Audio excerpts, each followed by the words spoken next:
کہ اگر میں اترا تو شیر مجھے کھا جائے گا، تو اسی لیے درندے کی کمر پر سوار رہنا ہی ضروری ہے۔ یعنی کیا مطلب ہوا اس کا؟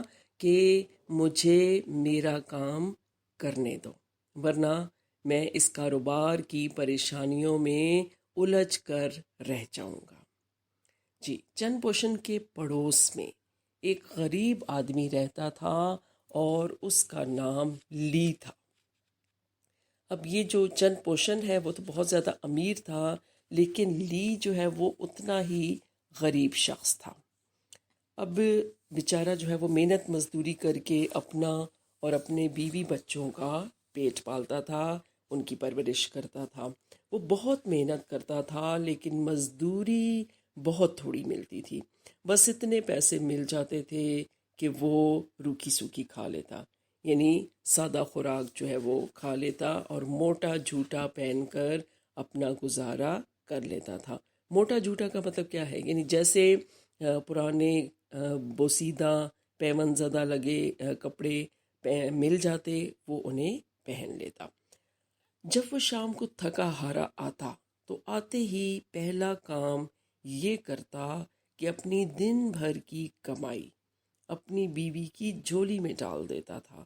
اب اسے کسی بات کی فکر نہ ہوتی تھی، دال روٹی کھا کر خدا کا شکر ادا کیا کرتا تھا۔ تو اس طرح سے وہ اپنی زندگی بسر کر رہا تھا۔ اب گرمیوں کا موسم تھا۔ گرمیوں کے دنوں میں جب شام کا جھٹپٹا ہولے ہولے پھیلتا، اب جھٹپٹا کس وقت کہتے ہیں؟ کہ جب شام کو ہلکا ہلکا سا اندھیرا پھیلنا شروع ہوتا ہے تو اس وقت کو کیا کہتے ہیں؟ جھٹپٹا۔ ہولے ہولے کا مطلب ہے آہستہ آہستہ۔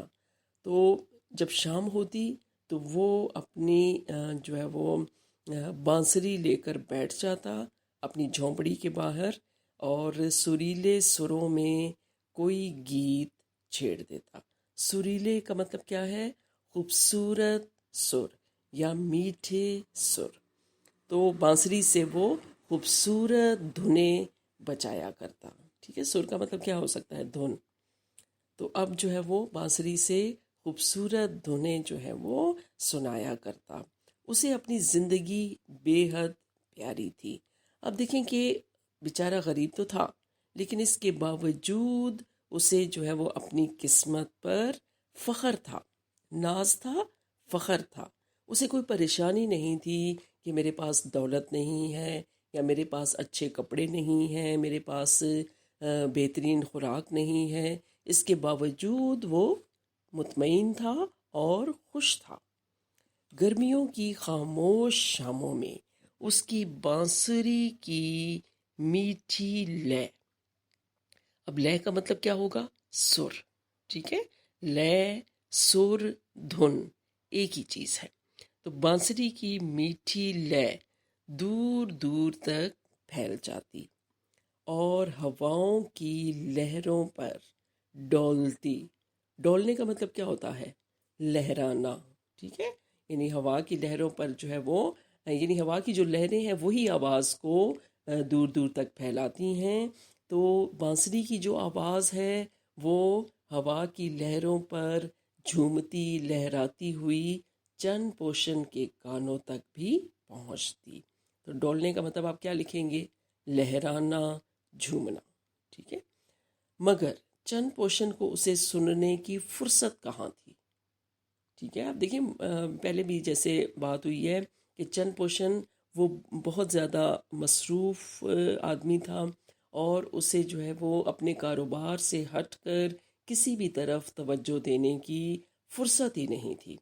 ہاں، بانسری کی دھن چن پوشن کی بیوی کو بہت اچھی لگتی تھی اور وہ دل ہی دل میں کہتی، کتنی حیرت کی بات ہے، غریب لی اپنی غریبی کے باوجود اس قدر خوش ہے، اور میرا شوہر جو اتنا دولت مند اور عقل مند ہے سارا دن کام دھندے میں ہی پھنسا رہتا ہے۔ ٹھیک ہے، پھنسا رہتا ہے یعنی کام دھندے میں ہی مصروف رہتا ہے۔ مجھے کتنی خوشی ہو اگر میرا شوہر بھی اسی طرح آرام سے بیٹھ کر بانسری پر کوئی میٹھی راگنی چھیڑے. ٹھیک ہے. اب میٹھی راگنی کا مطلب کیا ہوگا؟ راگ کو کہتے ہیں. ٹھیک ہے. وہ راگ جو کسی بھی ساز کے ذریعے سے چھیڑا جاتا ہے. تو اس طرح راگنی کا مطلب کیا ہوگا کہ موسیقی کے وہ راگ جو سروں کے الٹ پھیر سے گائے جاتے ہیں. تو آپ آسان الفاظ میں یہ کہہ سکتے ہیں سر یا راگ. ٹھیک ہے. تو اب اس کی بیوی یہ چاہتی تھی کہ میرا شوہر جو دن بھر کام کرتا رہتا ہے لی کی طرح وہ بھی کسی وقت آرام سے بیٹھ کر بانسری پر کوئی میٹھے سر چھیڑے. اب ایک دن اس نے یہی بات چند پوشن سے بھی کہی. چند پوشن نے حساب کتاب کا رجسٹر ایک طرف رکھا اور مسکرا کر بولا، داناؤں نے کہا ہے کہ غریبوں کے پاس وقت بہت ہوتا ہے. داناؤں کا مطلب کیا ہے؟ عقل مند لوگ. ٹھیک ہے. تو وہ کیا کہتے ہیں کہ جی غریبوں کے پاس وقت بہت ہوتا ہے. اگر تم چاہتی ہو کہ لی شام کے وقت گانا بجانا چھوڑ دے تو کل ہی لو، میں اس کا بندوبست کیے دیتا ہوں. بندوبست کا مطلب ہوتا ہے انتظام کرنا. ٹھیک ہے. کہ میں انتظام کر دیتا ہوں کہ اگر کل سے لی گانا بجانا چھوڑ دے، لیکن میرا خیال ہے کہ اس کے ساتھ زیادتی ہوگی. یعنی اب دیکھیں کہ اسے تو بانسری بجانے کا شوق ہے، تو اگر میں اس کا جو ہے وہ کوئی یہ انتظام کرتا ہوں، اس کے لیے کوئی مزید کام کا جو ہے بندوبست کرتا ہوں، تو وہ تو بانسری بجانا چھوڑ دے گا، تو اس کے ساتھ یہ ظلم ہوگا. بیوی نے بے صبری سے پوچھا، کیا کریں گے آپ؟ میں اس کو کچھ روپے دے دوں گا. بیوی نے ہنس کر کہا، لیکن روپے لے کر تو وہ اور زیادہ خوش ہوگا. چند پوشن نے جواب دیا، دیکھیں گے. اگر کل تم نے اسے بانسری بجاتے سنا تو میرا نام بدل دینا. اب دیکھیں کہ چند پوشن کو یہ یقین تھا کہ اگر اسے کچھ پیسے مل گئے، کچھ رقم مل گئی تو وہ بانسری بجانا چھوڑ دے گا. اب دیکھیں کہ اس نے یہ کام تو کیا. اب دوسرے دن صبح سویرے چند پوشن نے لی کو بلانے کے لیے نوکر بھیجا، ملازم کو بھیجا کہ وہ لی کو بلا لائے. تو وہ دوڑا دوڑا آیا. لی کو دیکھ کر چند نے کہا، آؤ لی بھائی، میرا بہت دل چاہتا ہے کہ تم سے ملوں، تمہارا حال پوچھوں، مگر فرصت ہی نہیں ملتی. کہو کیسی گزر رہی ہے؟ لی بیچارہ گھبراہٹ کے مارے کبھی ایک پیر پر کھڑا ہوتا تو کبھی دوسرے پر. کیوں ہو رہا تھا وہ اس طریقے سے؟ کیوں گھبرا رہا تھا؟ کیونکہ چند پوشن کا بھی اپنے شہر میں ایک مقام تھا. وہ ایک دولت مند شخص تھا، اور اس کے مقابلے میں جو لی ہے وہ ایک غریب شخص تھا. اور جب ایک دولت مند اور ایک رئیس شخص نے اسے اپنے ہاں بلایا تو اسے بہت زیادہ فکر ہوئی. ہکلاتے ہوئے کہنے لگا. ہکلانے کا مطلب کیا ہے؟ درست طریقے سے بول نہ سکنا. ٹھیک ہے. یا الفاظ کو درست طریقے سے ادا نہ کرنے کے قابل ہونا. ہکلانا یعنی رک رک کر بولنا. تو اب جو ہے وہ بیچارہ گھبرا رہا تھا، اور اسی گھبراہٹ میں اس سے صحیح طریقے سے بولا بھی نہیں جا رہا تھا. تو اس نے کیا کہا، جناب آپ تو جانتے ہی ہیں کہ مجھ جیسے غریب مزدور کی زندگی کیسے گزر سکتی ہے. ہمیشہ یہ ہوتا ہے کہ کام بہت سخت اور اجرت بہت کم. ٹھیک ہے. اجرت کا مطلب کیا ہوتا ہے؟ معاوضہ. ٹھیک ہے. تنخواہ کے معنوں میں بھی آپ اس کو لے سکتے ہیں.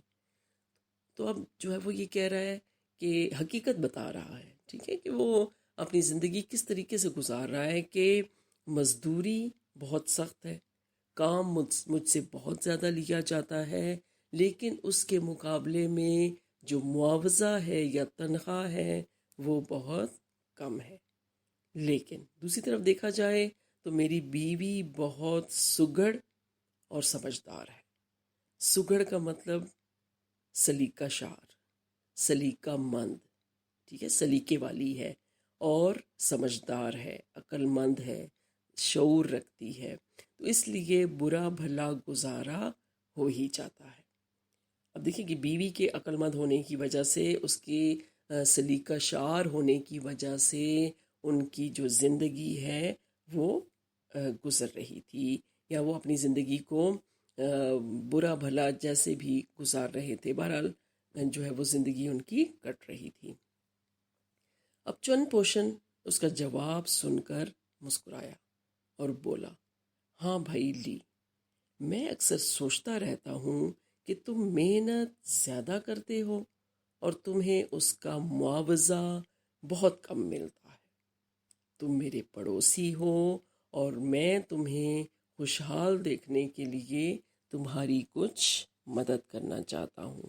اب یہاں پہ معاوضے کا مطلب بھی آپ نے دیکھ لیا، خوشحال کا بھی جو ہے وہ دیکھ لیا آپ نے۔ اب دیکھیں کہ پڑوسی کا مطلب کیا ہوگا؟ ہمسایہ، ٹھیک ہے، کہ تم میرے ہمسائے ہو اور ایک ہمسائے کا دوسرے ہمسائے پر بہت زیادہ حق ہوتا ہے، تو وہ کہتے ہیں کہ میں تمہیں خوشحال یعنی اچھے حال میں دیکھنے کے لیے، خوش دیکھنے کے لیے تمہاری کچھ مدد کرنا چاہتا ہوں۔ یہ لو 5,000 اشرفیاں، ان سے کوئی کاروبار کر کے خوشحال زندگی بسر کرو۔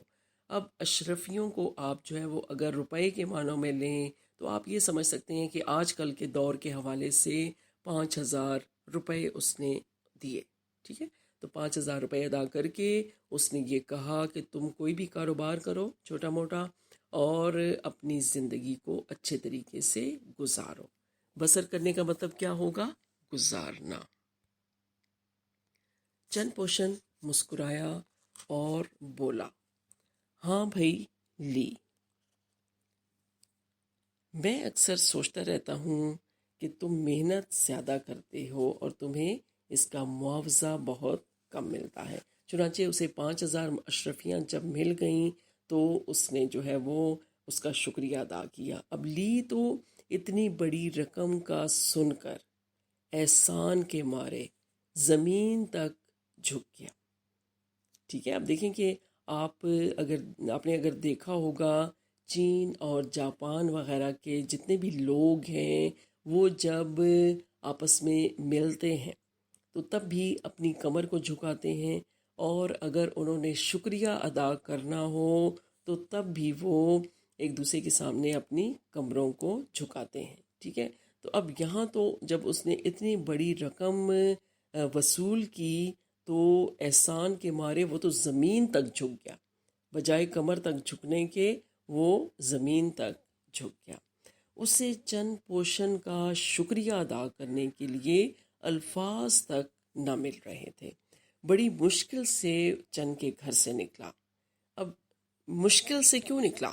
کیونکہ ایک تو حیران تھا، اسے جو ہے وہ بہت زیادہ حیرت تھی کہ مجھے اتنے پیسے کیسے ادا کر دیے گئے، یا میں اتنے پیسے وصول کر کے دولت حاصل کر چکا ہوں، ایک رئیس بن چکا ہوں۔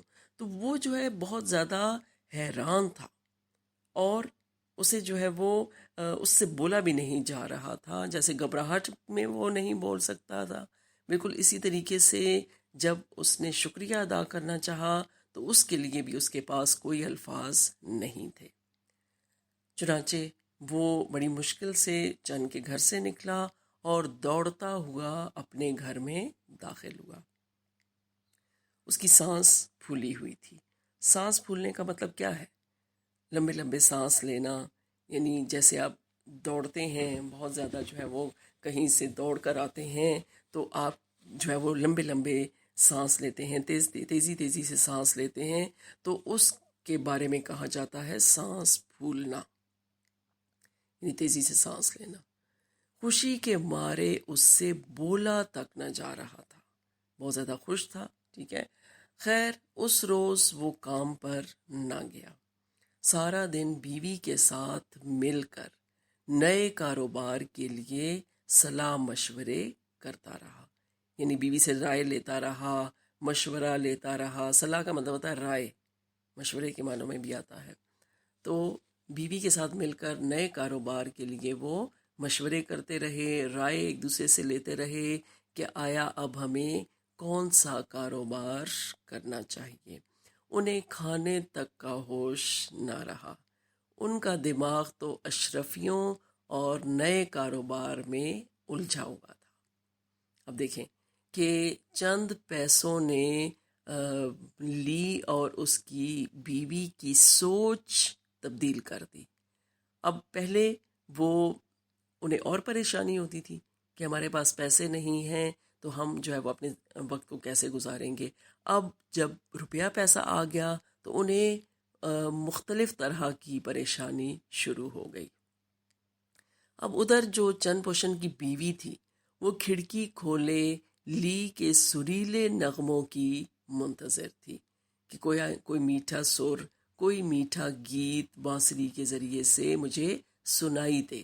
تو وہ انتظار کر رہی تھی، مگر ہولے ہولے شام سیاہ رات میں بدل گئی. آہستہ آہستہ شام رات کی تاریکی میں بدل گئی، مگر نغمہ تو کیا، نغمہ گیت کو کہتے ہیں، ٹھیک ہے، نغمہ تو کیا بانسری کا ایک سر بھی سنائی نہ دیا. یعنی ایک دھن بھی اسے سنائی نہ دی. وہ بھاگی ہوئی اپنے شوہر کے پاس گئی اور اس سے کہا، واقعی آپ ٹھیک کہتے تھے، دولت نے لی کی بانسری کے سر چرا لیے ہیں. اب دیکھیں کہ پہلے لی کے پاس روپیہ پیسہ نہیں تھا، وہ بالکل جو ہے وہ بے فکر تھا اور اسی عالم میں وہ بانسری بجایا کرتا. اب چونکہ اس کے پاس پیسے آ چکے تھے تو اسے ایک نئی فکر لاحق ہو چکی تھی کہ اب اس پیسے کا کیا استعمال ہونا چاہیے یا اس کے ذریعے سے ہمیں کون سا کام کرنا چاہیے. تو واقعی دولت نے لی کی بانسری کے سر چرا لیے اور وہ بانسری بجانا بھول گیا. ادھر نیند لی کی آنکھوں سے کوسوں دور تھی. پہلے جب وہ غریب تھا تو چین کی نیند سویا کرتا تھا، لیکن اب لی سو نہیں پا رہا تھا. نیند جو ہے وہ اس کی آنکھوں سے بہت زیادہ دور تھی، یعنی نیند جو ہے وہ اس سے محروم ہو چکا تھا. اس کی جاگتی آنکھوں میں یا تو مستقبل کے سہانے خواب تھے یا نیند سے بوجھل کا مطلب کیا ہے، نیند سے تھکی ہوئی، ٹھیک ہے، یا نیند سے جب بھاری ہو جاتی ہیں پلکیں تو اس کے بارے میں انہوں نے کہا ہے کہ نیند سے بوجھل پلکوں پر. اب نیند آ بھی رہی ہے لیکن وہ پریشانی کی وجہ سے سو نہیں پا رہا، تو آنکھیں جو ہے وہ بھاری ہو چکی تھیں، پلکیں جو ہیں وہ بھاری تھیں، ٹھیک ہے، بوجھل کا مطلب ہوتا ہے بھاری ہونا. تو نیند سے بوجھل پلکوں پر اشرفیوں کے چوری ہونے کے اندیشے کا مطلب ہوتا ہے خوف، ڈر. اب یہاں پہ آپ سے اگر پوچھا جائے کہ لی کو نیند کیوں نہیں آ رہی تھی یا وہ نیند سے کیوں محروم تھا، تو اس کی دو وجوہات تھیں. یا تو وہ مستقبل کے خوبصورت خواب دیکھ رہا تھا، سہانے کا مطلب ہوتا ہے خوبصورت، یا تو وہ آنے والے وقت کے خوبصورت خواب دیکھ رہا تھا، یا اسے یہ ڈر تھا کہ اشرفیاں یا پیسے جو ہیں وہ چوری ہو سکتے ہیں. چنانچہ وہ رات بھر کروٹیں بدلتا رہا، ادھر سے ادھر، دائیں سے بائیں، بائیں سے دائیں جو ہے وہ کروٹ لیتا رہا اور اس طریقے سے ساری رات گزر گئی.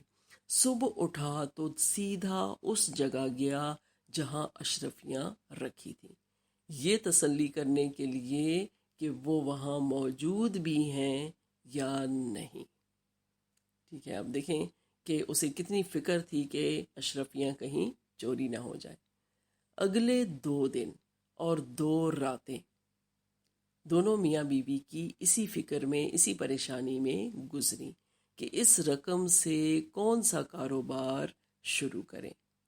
تیسری رات بھی لی جب اپنے بستر پر لیٹا تو اسی طرح بے چین تھا. بے چین کا مطلب کیا ہوتا ہے؟ بے قرار ہونا، پریشان ہونا، چین نہ آنا، سکون نہ ہونا۔ اسی وقت خوش قسمتی کا فرشتہ لی کے پاس آیا اور بولا دولت وبال جاں ہے۔ وبال جاں کا مطلب کیا ہوگا؟ مصیبت، ٹھیک ہے، مصیبت یا عذاب، کہ دولت ایک عذاب کے مترادف ہے، ایک مصیبت ہے۔ اگر تم اس بات کو سمجھ جاؤ تو تمہاری پریشانی دور ہو جائے گی۔ اس کی سمجھ میں یہ بات آ گئی، اس کا ذہن صاف ہو گیا اور وہ اطمینان کی نیند سو گیا۔ ٹھیک ہے، اب دیکھیں کہ اسے جو ہے وہ خوش قسمتی کے فرشتے نے کیا بتایا کہ دولت جو ہے وہ کسی عذاب سے یا کسی مصیبت سے کم نہیں ہے۔ اگر تم اس دولت سے پیچھا چھڑا لو تو تمہاری زندگی آسان ہو جائے گی۔ اب لی کو اس کی بات سمجھ آ گئی اور وہ اطمینان سے سو گیا۔